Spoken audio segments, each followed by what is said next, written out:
Welcome to ZekeTalk. My name's Jim Tudor, and it is the very first day of June. I am here with my special guest co-host, Michael Anderson. Hello, I'm Michael Anderson, filmmaker and hipster in training. And with me is my wife, Jen. Hey, I'm Jen Anderson, a freelance writer, college film critic way back in the day, and pop culture junkie. Absolutely. It's fantastic to have you here, Jen. So you guys both met in a little bit of a funny way, I guess. You want to tell us about that for a second? Well, sure. I mean, not to put you on the spot. The early days of internet dating, and what really stood out to her was that Jen here was a big Blake Seven fan. And he was a Doctor Who fan. That's right.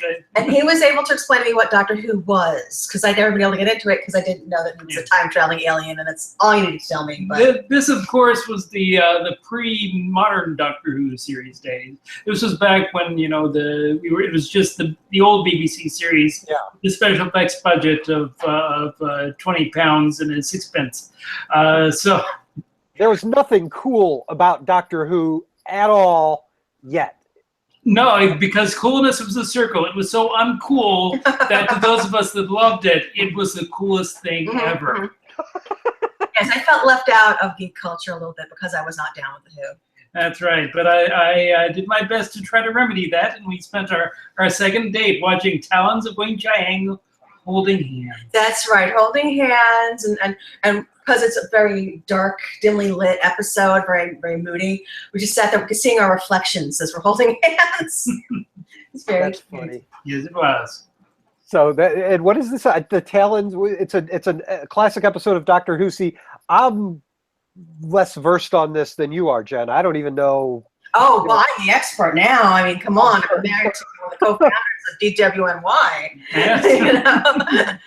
I was made to watch the the now classic modern episode of the Stone Angels.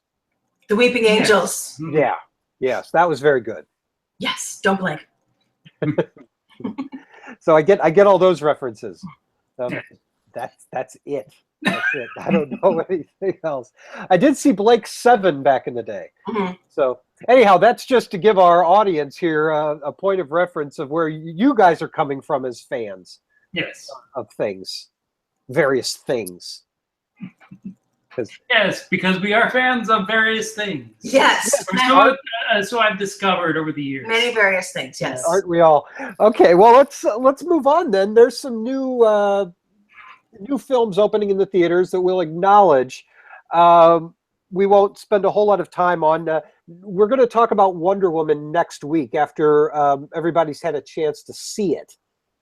I saw it on Tuesday, so I won't talk about it yet. But that's coming. I ought to have a review up at the website, up at the ZekeFilm.org website tonight, although I have not written one word of it yet. Okay. Can you give us a preview? What's the first word? Oh, probably you're a Wonder Woman. Okay. That's way more than one word.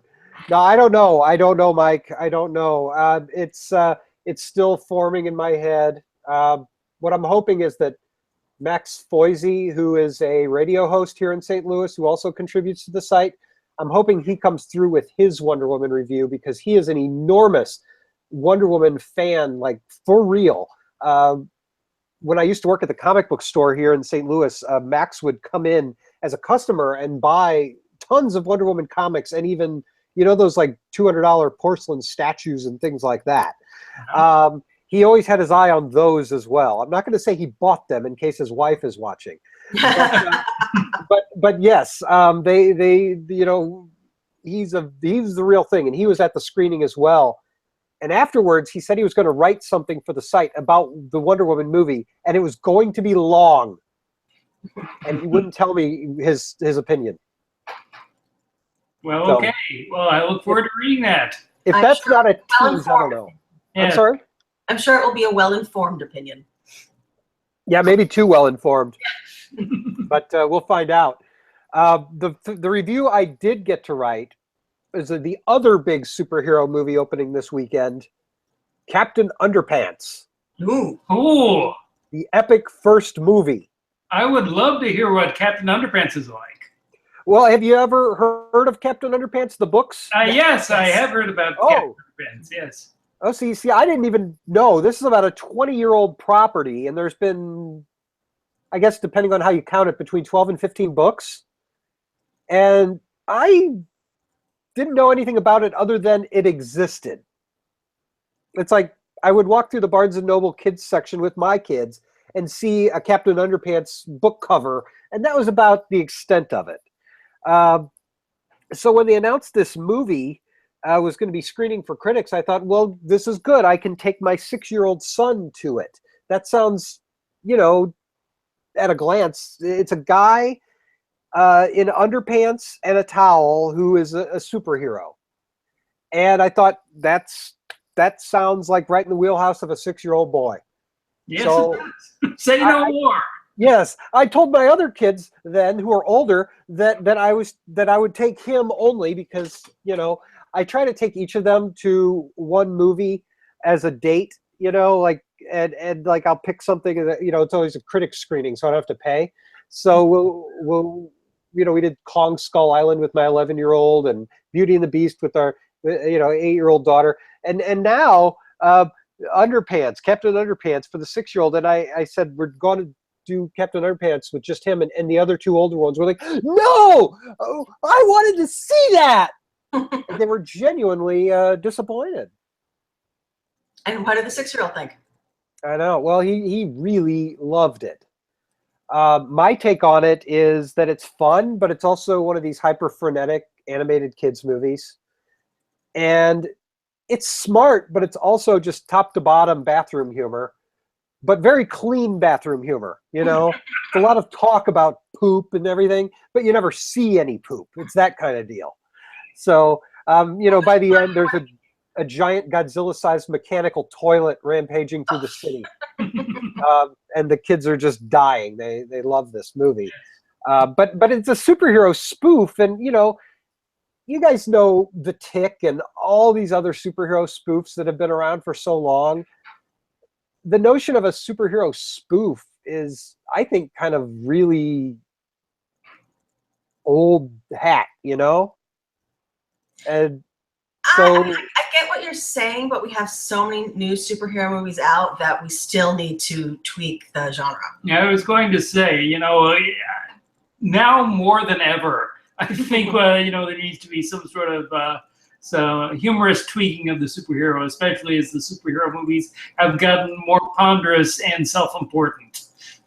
I agree, and that's why I think the way they do this spoof is antiquated. If you're going to do a spoof, I agree with you that it should be the spoof of what we're getting a barrage of now.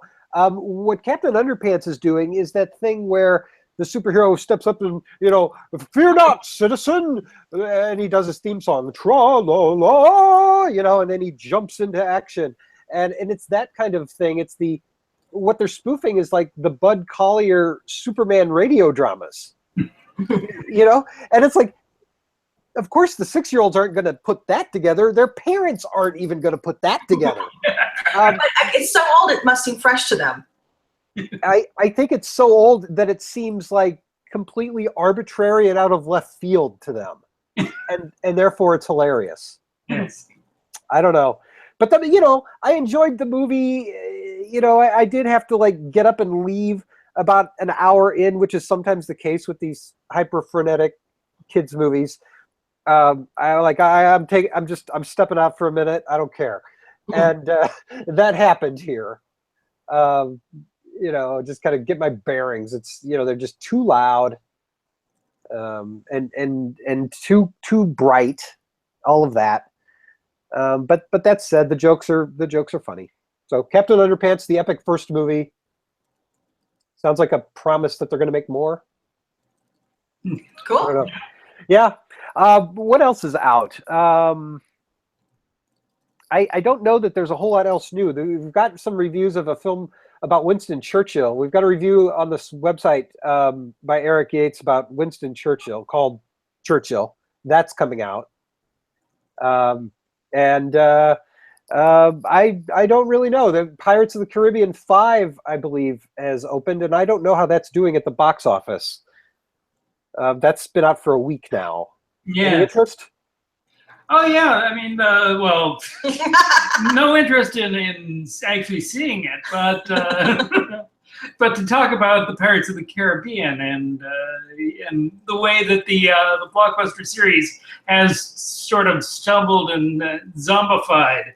Yeah. Yeah, I think that there's definitely been diminishing returns. It was very fresh, and no one would have expected a movie based on a Disney amusement park ride was going to be good.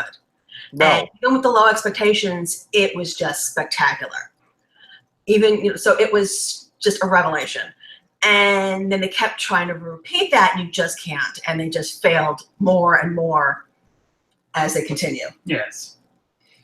That's the thing is that it's sort of the slow trajectory of Johnny Depp.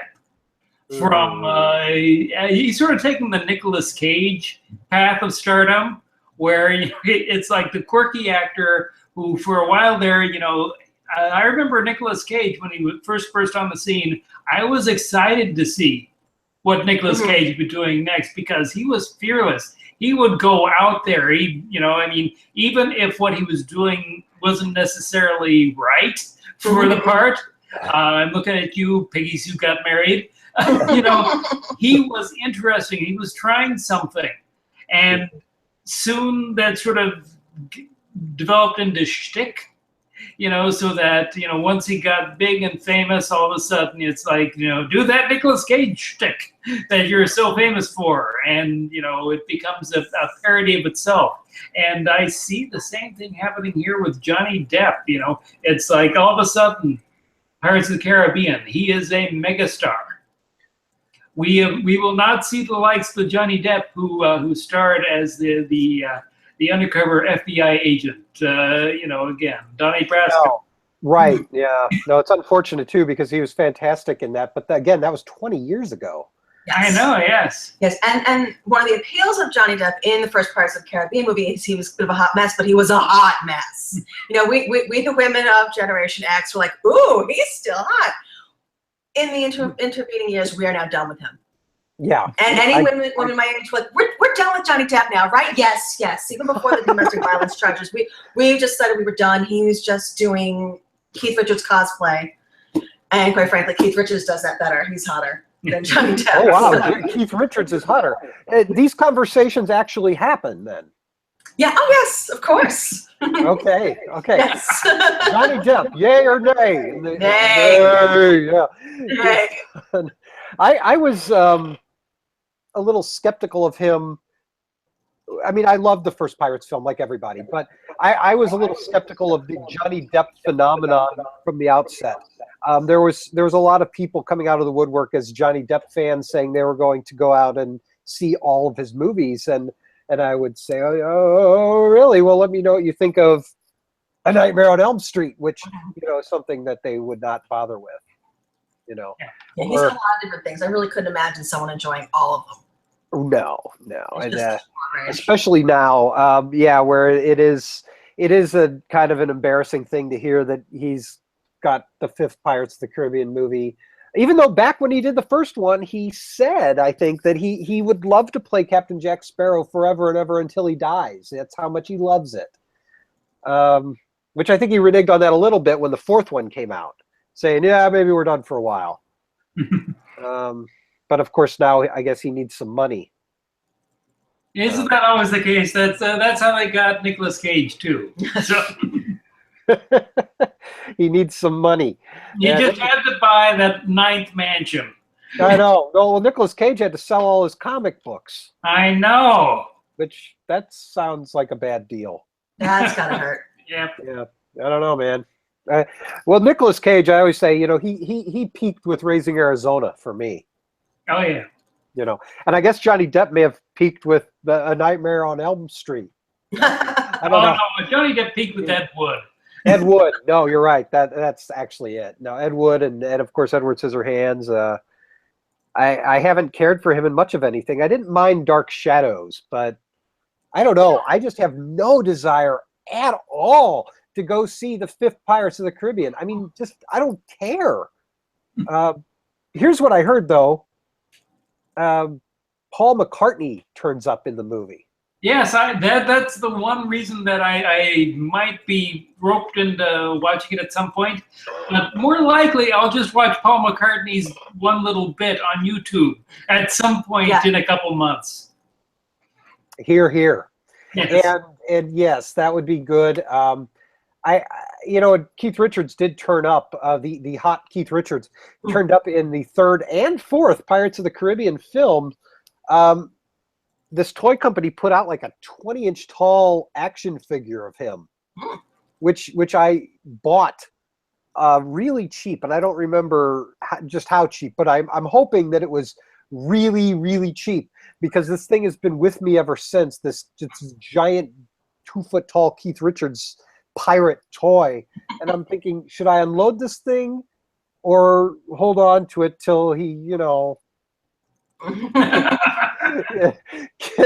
so I don't know, and I'm thinking, hey, maybe they'll make one of Paul McCartney, and then I'll have a reason. I could put these rock star pirate figures together.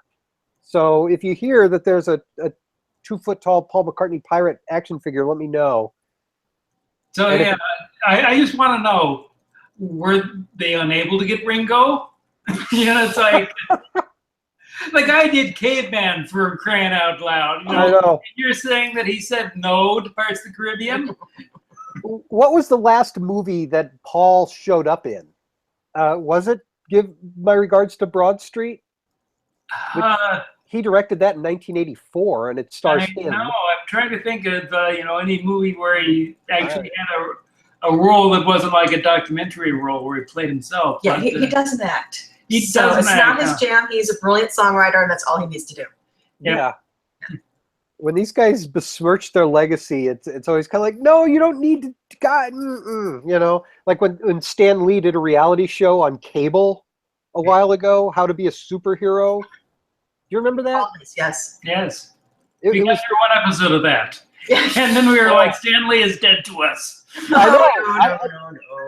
I felt the same, and I was like, you so don't need to be doing this, Stan Lee. Your legacy is intact. You're Stan Lee. Don't. And then he, I guess I don't know how long he did that for. Yeah, I think that they do this to impress the grandkids. Is my theory, is that the grandkids don't understand their legacy, but they understand that they're in the new Pirates of the Caribbean movie. Right. Yeah. That's probably it. I was also going to say that the reality show that Stan Lee did, I believe that was before the Marvel movies really started hitting their stride. I think it was pre-Iron Man. Yes. So, at the time, I'm sure he was panicking. It's like, what do I show the grandkids? Mm-hmm. I'll do this sci-fi thing, starring me. But now he can just say, look at me, I'm playing the mailman. Yeah. Here's my cameo supercut. That's right. 20 Marvel movies. That's always a lot of fun. And I did hear that they shot like his next 4 cameos already. Yes, that's right. He's going to be dying soon. So yeah. It's horrible. That is the thing. Someday you will go see a Marvel movie without a Stan Lee cameo, and a tear will just trickle down your face because they'll probably. They'll put his photograph on a desk or something every time for a while, at least, and then the world will forget who he was, and we'll all be gone, and nobody will know anything anymore. That's right. But they'll still be making Marvel movies. By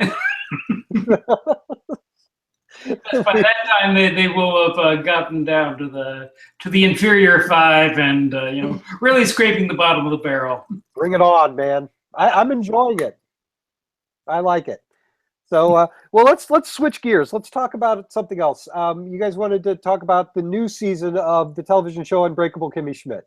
That's right. Take it away. Okay. Well, Netflix, of course. booing and can, beside the point, has been doing a lot of great series, a lot of good revivals, and Unbreakable Kimmy Schmidt was, one of the shows that, was part of the first wave that, when they started producing, some really quality stuff, along with House of Cards and Orange is the New Black. And in fairness, they've had some duds too. Oh, but yes. They have had some smashing successes. Well, there's so much. Yes. Yeah, now there is. I mean, it seems like there's a new Netflix series every week. I mean, I don't try to keep up anymore. Right. Yeah.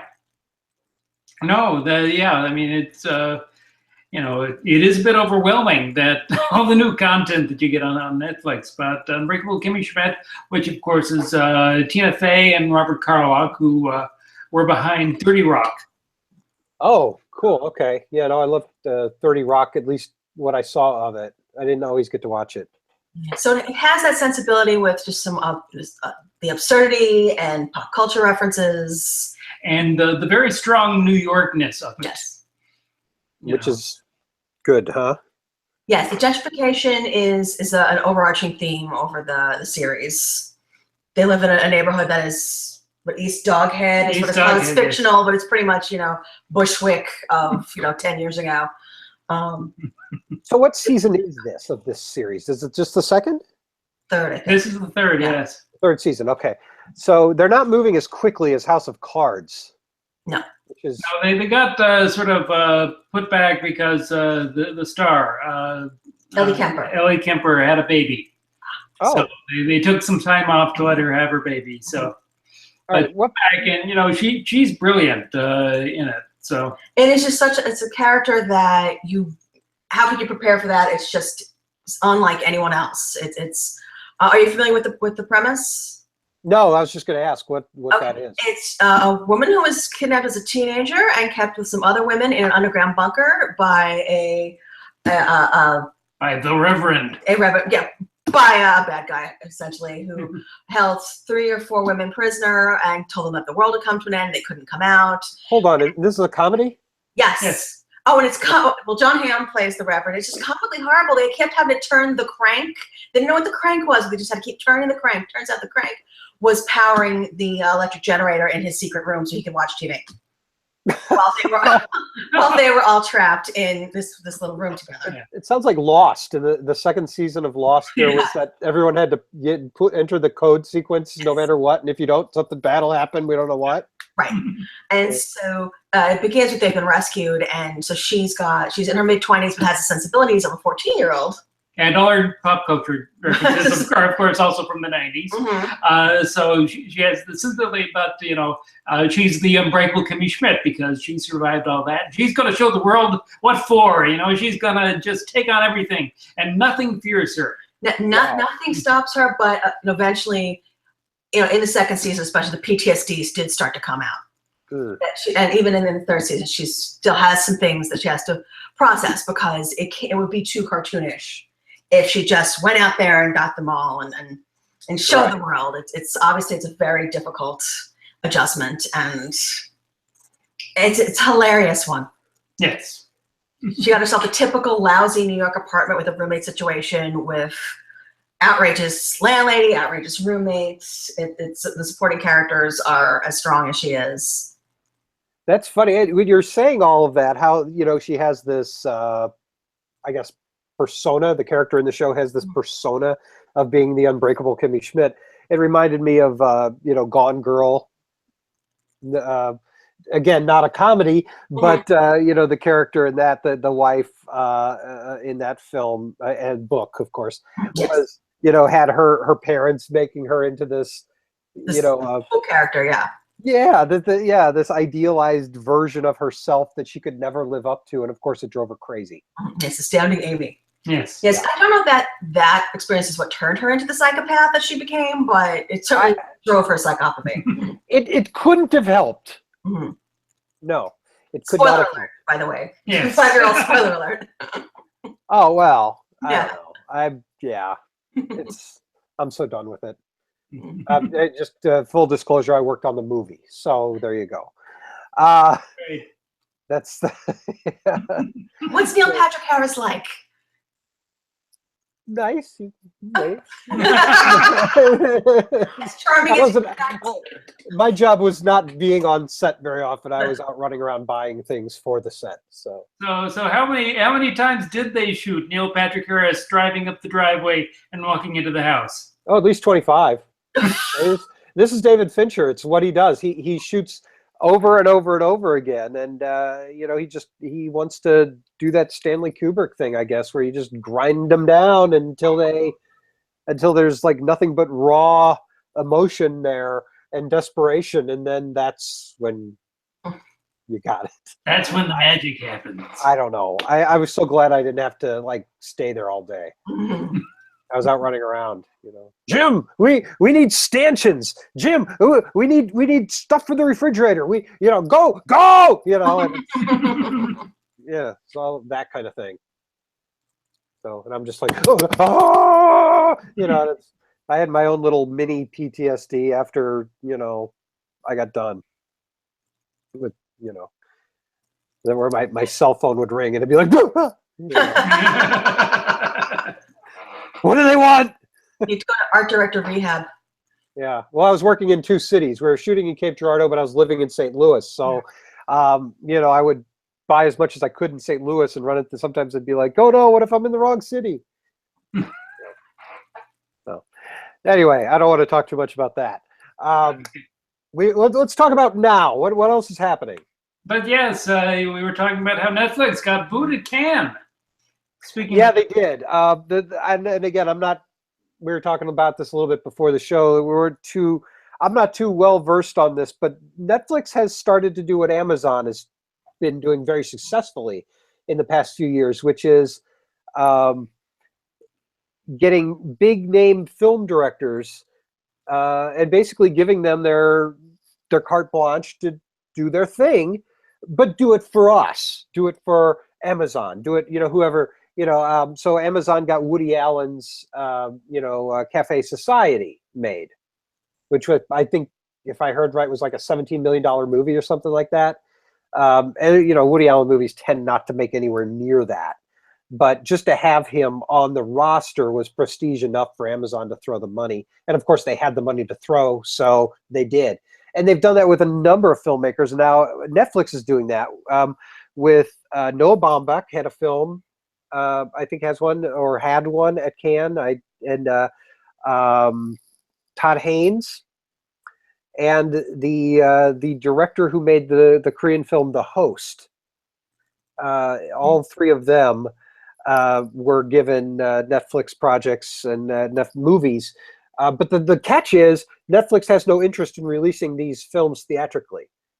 And us film buffs, are purists enough to say these films belong in a theater. At least initially, and they won't do it. Well, I guess it's kind of like the debate among writing geeks about the dictionary and the meaning of new words and words changing their meaning. And those gosh darn descriptivists at the dictionary are like, nope, this is how the word is used now. It means that now. I don't care if it was an incorrect usage, no one misunderstood it, that's what it means now. And so I kind of think that's a little bit what Netflix is doing, is that this is how we watch TV now. Right. And so one would hope that the directors and the cinematographers make it so that it is ideally on a small screen. Maybe not your phone or your iPad, although a lot of people do watch it that way, but. Well, I think also right now the movie-going experience, Noah Baumbach and, all these other filmmakers wouldn't necessarily be going to Amazon if, there was still a spot for them in the indie world. And, unfortunately, the indie renaissance of the late 90s has sort of gone away. And, it's very hard to get, these lower budgeted, indie movies off the ground anymore. In this environment that, rewards Pirates of the Caribbean 5, they'll throw, $400 million at that rather than making a $10 million. Yeah, $10 million, $5 million movies or $10 million movies. And then, of course, the other challenge is that Netflix and Amazon are trying to establish themselves as creators of new content. So they want established producers and showrunners. They don't want to give someone a chance because they're trying to prove themselves as it is. So it's all this opportunity, but not for new people. Yeah. So it's, you just have the same people making even more shows, and hopefully they are talented and hire more people to train them up. And I think that's why the backlash, you know, perhaps is happening at Cannes and elsewhere, by the way. I'm hearing that, you know, that people are starting to regard Netflix as kind of this Walmart of media content, where it's just this giant list of stuff. And yeah, there will be good original films in there, but still, you know, it drops, and after the first weekend, it becomes part of a massive undigestible list of stuff that is just in front of you. You scroll through, and you know, it's really hard to find things. So I know a lot of people are gravitating to the curated platforms like Mubi and Filmstruck and things like that. I don't know. I'm still too drawn to actually trying to get through my Netflix queue. You know, it's just like the pile of books to be read. It's just something that I will not finish before I die, but I want to get to something. Right. Yeah. Well, it takes a lot of work to do it right, and I think, you know, people like us are inclined to seek out, you know, the diamonds in the rough, as it is. But you know, a lot of people that just have Netflix, it's just, you know, 85 bad movies for every one good one, I think is what I heard someone say the ratio might be, you know. And you know, people don't know anymore what are the new movies, or what are the good ones, and all that kind of thing. And it does just become this barrage of noise. And like I said, when they booted at Cannes, you know, part of me could relate, even though I have Netflix and I enjoy it, and I'm not going to drop it anytime soon. I even still get DVDs in the mail from them. Us too. Yeah. Good. Because the streaming doesn't have everything because of the rights, and what if I want to see something? Yeah, absolutely. No, I'm a big proponent. It's terrible that I've currently got a massive backlog of Blu-rays and stuff I'm supposed to be reviewing as a film critic. So, you know, film critic problems. And so I haven't watched my Netflix rented disc of the movie Midnight Special, and it's been sitting over there for over 2 months now. And I'm thinking, oh, I should cancel that subscription. And then it's like, no, I can't. You know, it needs to survive. We had Before Sunrise waiting for a long time. Yeah, Before Sunset. No, isn't the first one Before Sunrise? First one is Before Sunrise. Second one is Before Sunset. Third one is Before Midnight. I thought Before Sunset we saw relatively quickly. No. Okay. No, that was the one that we held on for months. Okay. Months, yes. And now Before Midnight is sitting in our living room right now. Well, you know, good movies. Good movies. Yes, but there's a backlog of TV that, you know, that the TiVo is just, you know, visibly bulging. It's so full. Oh wow. And yeah. It's the thing, you know. I always thought when I die, my biography could be called Backlog. You know, and it could just be this list of things that I have here, books and CDs and movies that I have that I didn't get to.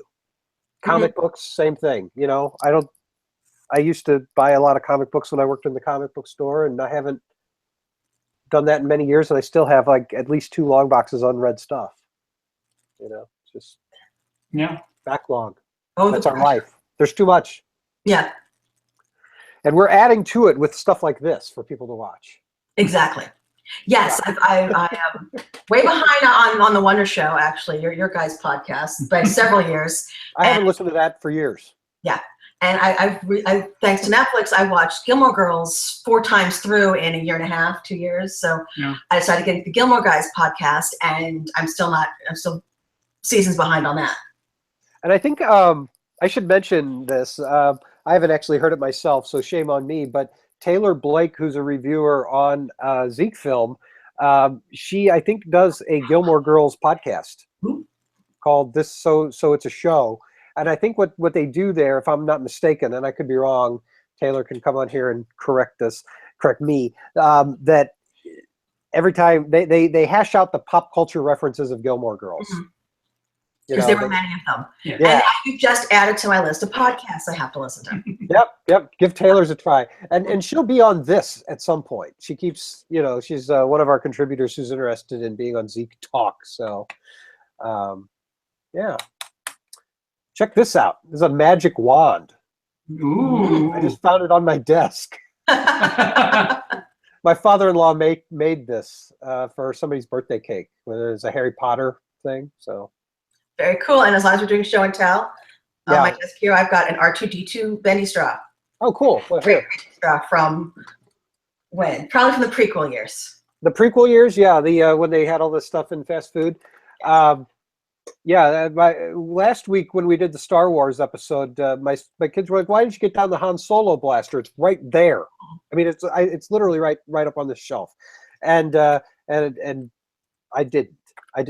So here, this is last week. This is my Han Solo blaster. Very nice. Thank you. Okay. All right.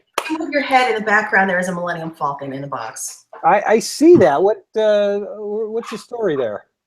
It's a repro. It's not from the 70s, but I have a younger brother, and what parent is going to buy 2 of everything? So he got all of the action figures and toys, and I got the Princess Leia and Lando Calrissian action figures that he didn't want, and that was it. So I was very jealous. And so in the 90s, I guess at some point, and when I had my own income, I bought myself a Millennium Falcon, but it is still in the box because it takes up a lot of room, and one of these days we'll probably have it hanging from a ceiling or There you go. But So yeah, you that's- take the top out and play with the action figures. It's very fun. Yes. Yeah, those 90s versions was actually the same molds as the 70s versions, if I remember right. They Correct, for the vehicles, the Land Speeder and the X-Wing Fighter, they brought those back. They got the same molds out of mothballs at Kenner and remade them, except if you take one from the 70s and the version from the 90s and put them next to each other, you'll notice the 90s version is slightly smaller in every way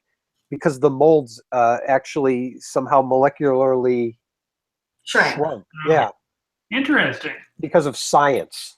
The Mythbusters would know. Yes. That's right. Oh, So, Plus, they've got new stickers. So, new so stickers. you make it look a little bit more battle worn. Yeah, that was always the question. Are you going to leave it nice and pretty, or are you going to make it look messy by putting on the battle scars? Well, you Is have that to ruining it or not? You have to make it look like the movie. That's all Yeah. it is.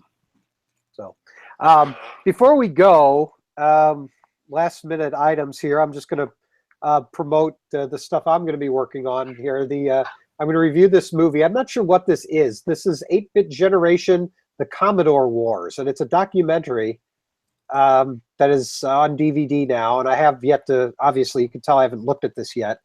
I'm going to be looking at it soon. Hopefully that's good. I'll have a review up. Do you guys know anything about the Commodore Wars? The documentary or about the actual wars? The actual wars. What was the casualty rate there? Casualty rate, it was I think 128K.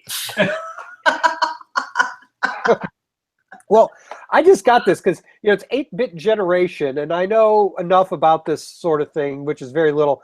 My boys are into Minecraft, which is one of these games that looks like everything's, blocks, high bit rate. And so it's like, okay, maybe it'll get into that. Talk about this resurgence of the old blocky video game aesthetic. Well, the thing is, I can see, what the Commodore Wars might have entailed, because in the 80s, it was like, everyone had their own system.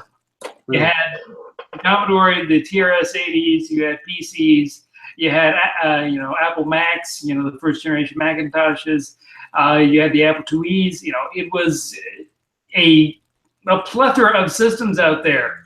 And unlike now, where it's basically you're a Mac or you're a PC. It's like you couldn't have those commercials back in the 80s. It'd be like, I'm a Mac, I'm a PC, I'm a TRS-80, I'm a TI-994A. It would just go on. I'm an Amiga. It's the whole 30 seconds is just I'm this, I'm that, and nothing gets advertised. Yeah, nothing gets advertised. But yes, it was everyone trying to crawl their way to the top of the bunch because everything hadn't quite panned out just yet. It's like, I mean, the Atari STs, I think, were the first ones that actually had more than 256 colors. That was a big thing back in the day. It was like, you can look and it looks like a photograph. 500 colors. Amazing. That, and then all of a sudden the Amiga came, and oh boy, you can do computer graphics. Look, it was just it was like every new computer system had its own its own its own revolution, its computing revolution. There was something that only it could do. And then finally everything sort of panned out, and it's like, okay, you got Mac and you got PC, and they can right. kind of do the same sort of stuff. But I'm Mac. That's all I can handle. I'm a Mac. He's a PC. I have to go back and forth. So and this is okay in a marriage. Oh yes, he's Star Trek. I'm Star Wars. He's Doctor Who. I'm Blake 7. It's a mixed marriage. We can make it work. Huh. Wow. Interesting. Also, sometimes I need to borrow a PC, so that works out well. Yeah, I'm also Star Wars and Mac, so I don't know how it is. I've been friends with Mike all these years. Yes. It's that tension that makes it work. That's right. That's right. If we were both Star Wars and Mac, then what do we talk about? It'd be like, oh yeah, that Han Solo is cool. Yep. You'd be talking about Kip Doran all night long. And just because I self-identify as Star Trek rather than Star Wars, right, doesn't mean that I haven't put up a really good fight at the Star Wars Trivial Pursuit. I understand that, but you don't know who Kip Doran is, so no. I'm not sure I know that. So yeah, as I think Mayor Quimby said, there can be two things. That's right. There can be two things. So, all right. Well, I will say I've got how to succeed in business without really trying. I've never seen this. I have to watch this. Oh yes. You like it? It looks like a new production. No. Is that the original movie? With, yes, Robert. Yeah, your thumb is covering his name, but yes. Sorry, it's 1967. Is there a glare or anything? Yes, yeah, Robert Morse. Yes, oh, that's a wonderful movie. Okay, great. I'm glad because it's 121 minutes and I gotta watch it. And then Hitchcock's Parodying Case, which is one of these forgotten Selznick affairs. I may have showed that a few weeks ago. I still have to watch it. And here's my thing. Okay. Bob Burgers, the soundtrack just came today thanks to Amazon. What is that? Music album. It's 4 discs of music. Of what kind? Beautiful, beautiful package. Holy cow! Yeah. Is that vinyl? That's amazing. Yes, it's all the music from the first 6 seasons of Bob's Burgers. By whom? By the cast. Oh wow! They have a song in every episode. I think pretty much. There's a song in every episode, and some of the episodes are more musical. That like last season or the season before that, they had to put on school production where half the class wanted to do Die Hard, and the other half wanted to do Working Girl, and they ended up playing them too. So it's. Is it 1988? Working Girl or Die Hard? Is it 1988 in the show? No. Because their choices are... They're classics. They're classics.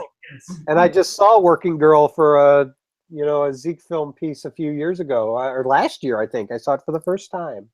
It was one of those great discoveries that, my own website has prompted me to discover.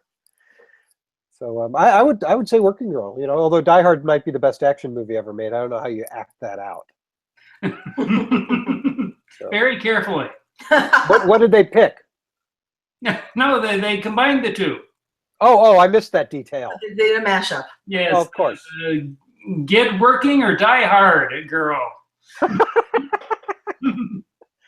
That's not that funny, but And yet, okay. Yeah. Okay. Well, fantastic, Jen. What do you got? You working on anything? I'm rewatching the Prison Break finale. I What? guess I was absolutely obsessed with the revival, and it's such a guy's show. But I started watching it last fall because after watching Gilmore Girls 4 times, I needed something different. So of course, Prison Break is the obvious choice, and I was just on the edge of my seat for this entire series. I felt like such an idiot. I'm actually gasping out loud at some parts of the revival, and it's very good. It's very satisfying. So it captures that old Prison Break magic. Yes. Some of the critics, Entertainment Weekly, whatever, say it's not on a par of the first season. The first season was absolutely brilliant. But no, it's solid. It's very good. The first season is when they were in prison, right? I never watched it, but everybody loved that. And then they got out. And what happened was I was working on a film production here in St. Louis with a bunch of guys from Chicago. Mm-hmm. And what they'd been doing that whole year was working on Prison Break. And they said it was the best gig in the world because, as far as filmmaking goes, you show up to the prison where they're filming this, and you move a few things around or whatever. It's not a whole lot of set dressing really. And that was the department, because it's the prison. That's it.